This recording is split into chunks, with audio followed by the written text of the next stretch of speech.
Muy buenos días, mi nombre es Daniel Fonseca, estudiante de Psicología de la Universidad de Yacambú, y a continuación vamos a presentar una breve exposición con respecto a lo que concierne al examen mental.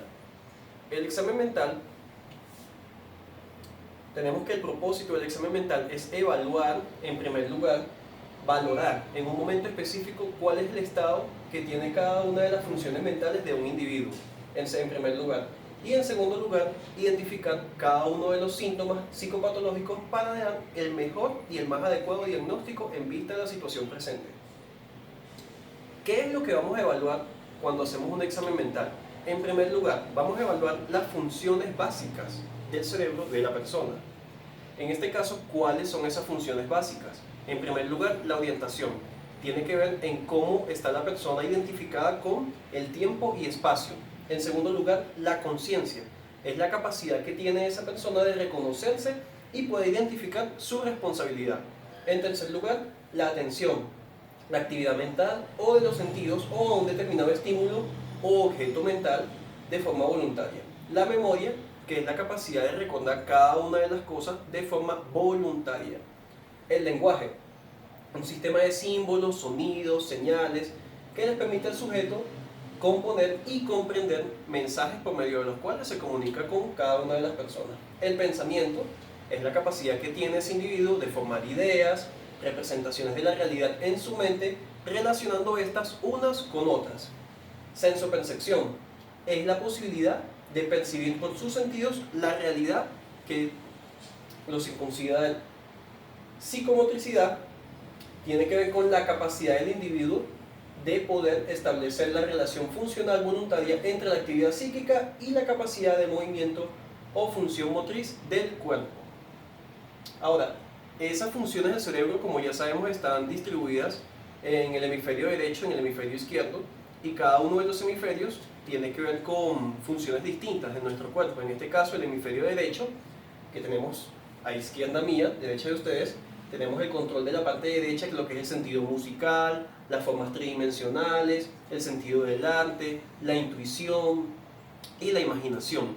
Por otro lado, en el otro hemisferio, en el hemisferio izquierdo, tenemos en lo que es el lenguaje hablado, capacidad numérica, lenguaje escrito, lectura y razonamiento. Así que en el examen mental vamos a llegar a la conclusión de cuál de sus hemisferios es el que predomina en esa persona.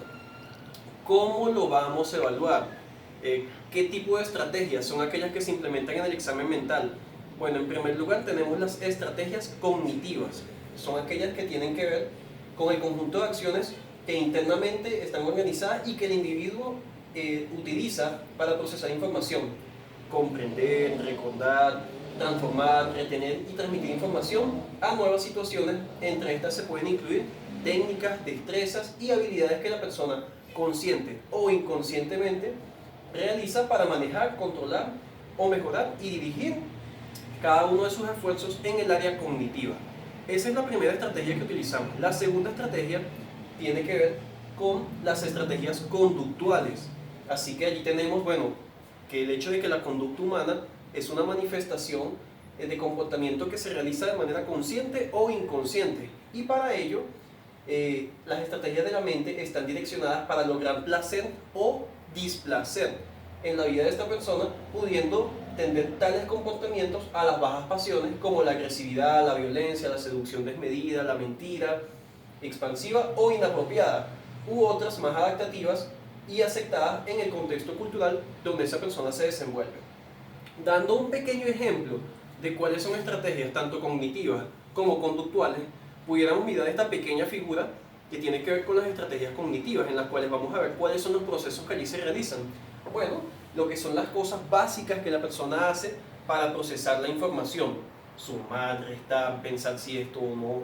Ahora, con las estrategias conductuales, lo que estamos buscando, por así decir, es causar ese placer, como ya lo dijimos en el diapositiva anterior, o displacer, que va a hacer que la persona saque, por llamarlo de alguna manera coloquial, su lado bueno, su lado malo, en el cual va a ceder a bajas pasiones o va a ser una persona con principios altruistas, por decirlo de esa manera, en todo lo que tiene que ver con su contexto social y cultural.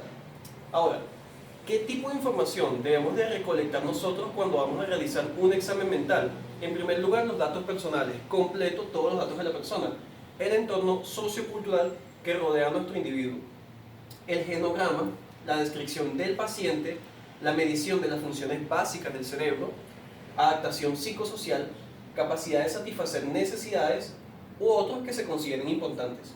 El examen del estado mental comprende la observación, la entrevista al paciente, a los familiares o a las personas de su entorno, o así como los resultados de las exploraciones complementarias.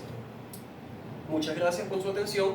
Si alguien desea más información con respecto a lo que tiene que ver con el examen mental, puede encontrarlo el link en la descripción del video, donde puede obtener un examen mental básico, tal como lo enseña la universidad. Que tenga buen día.